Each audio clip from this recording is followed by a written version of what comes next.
کبھی مسلمانوں میں آپ کو یہ بحث نہیں ملے گی کہ یہ اللہ نے فرمایا ہے کہ رسول اللہ نے فرمایا ہے، یہ حدیث ہے کہ یہ قرآن ہے، یہ حدیث ہے یہ قرآن ہے۔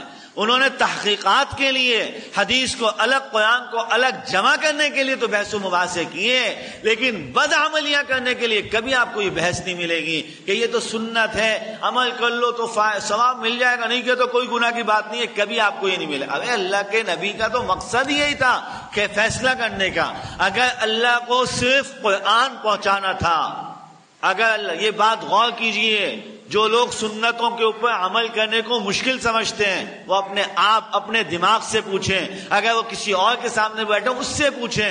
اگر بات صرف قرآن کی تھی، اگر بات صرف قرآن کی تھی، قرآن میں خود موجود ہے یہ بات۔ اللہ فرماتے ہیں، یہ لوگ کہہ رہے ہیں کہ اللہ نے اس انسان کو کیوں بھیجا، اللہ نے محمد عربی کو کیوں بھیجا؟ اگر اللہ کو اپنا قرآن بھیجنا تھا ہمارے پاس تو فرشتے کو بھیج رہے تھے آسمان سے، جبرائیل تو آ ہی رہے تھے نا، اس آسمان سے آ رہے تھے، تو تھوڑا لاؤڈ اسپیکر لگا کے سبھی کو سنا دیتے، سب تک بات پہنچ جاتی۔ انسان کو کیوں بھیجا، انسان کو کیوں بھیجا، انسان کو کیوں بھیجا؟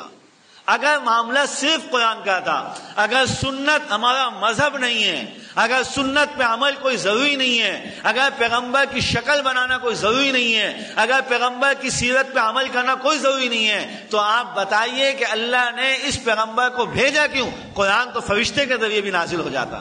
لیکن کیا اللہ کیا فرما رہا ہے؟ بولا میں بتاتا ہوں تم کو میں نے اس پیغمبر کو کیوں بھیجا۔ لقد من اللہ، میں نے تم لوگوں پہ احسان کیا، احسان تم لوگوں پہ میں نے احسان کیا ہے۔ یہ پیغمبر میرا کس لیے ہے؟ سنو، اگر یہ پیغمبر ایک درخت کی ٹہنی کو توڑ کے دانتوں پہ پھیر لے، میں اس میں 70 بیماریوں سے شفا رکھ دوں گا، 70 بیماریوں سے اس میں شفا رکھ دوں گا۔